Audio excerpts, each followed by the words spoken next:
Pelaku pembunuhan ibu dan anak di Kendal, Jawa Tengah diringkus polisi saat hendak kabur ke Jakarta. Pelaku membunuh karena kesal diminta mertua untuk menceraikan istrinya.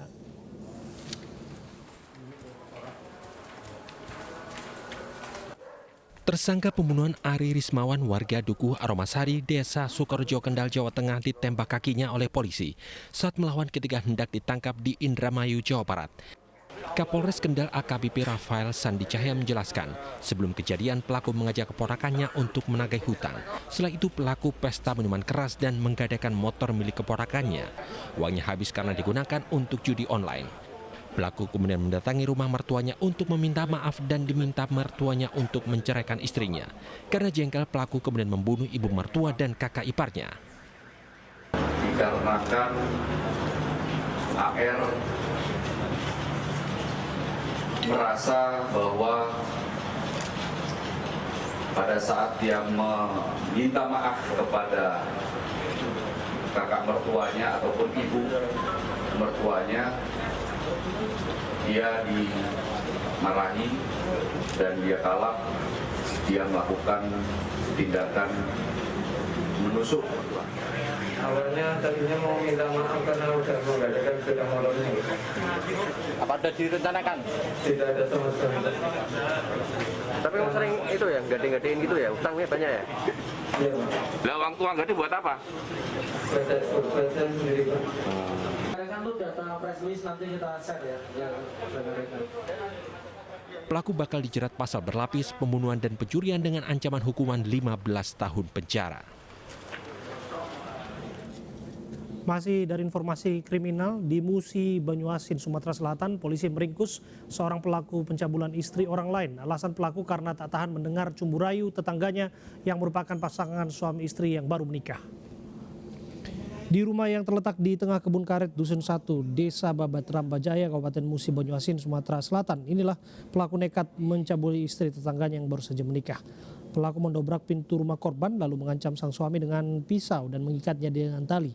Setelah melakukan aksi bejatnya, pelaku kabur mengambil HP korban.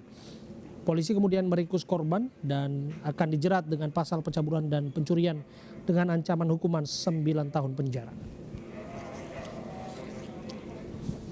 Informasi lengkapnya mengenai kasus ini kita akan terhubung dengan Kapolsek Babat Supat, Ibtu Muhaimin. Assalamualaikum, selamat malam Pak Muhaimin.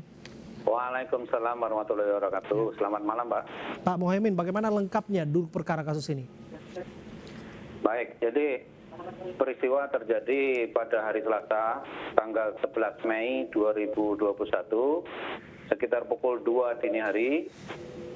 Tersangka memasuki rumah korban melalui jendela belakang, sampai di dalam rumah, mematikan lampu, kemudian menggunakan senter HP, mengancam pasangan suami istri yang laki-laki.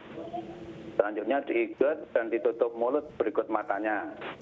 Kemudian mendatangi yang perempuan, mengikat tangannya ke depan, kemudian menutup mata dan membuka celananya hingga setengah telanjang.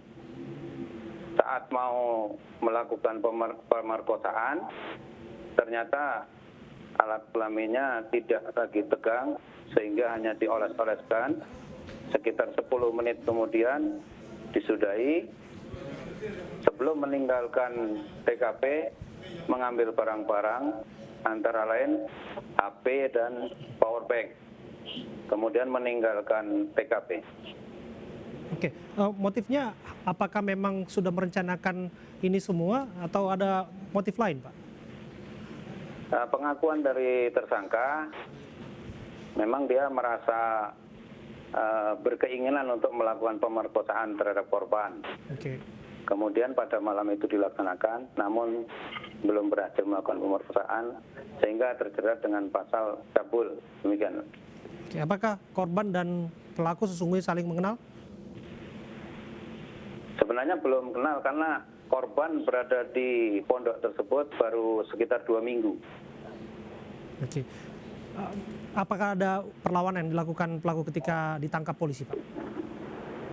Ketika ditangkap polisi tidak ada perlawanan, Pak. Namun berbelit-belit. Kemudian setelah di Mako baru mengakui perbuatannya. Oke, punya catatan kejahatan pelaku, Pak?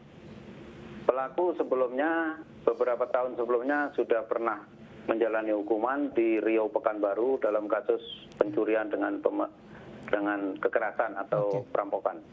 Kasus serupa ya Pak ya, ternyata seorang residivis. Terima kasih Ya. waktu Anda berbincang bersama kami dari Babat Supat, Kapolsek Babat Supat, Ibtu Muhaimin.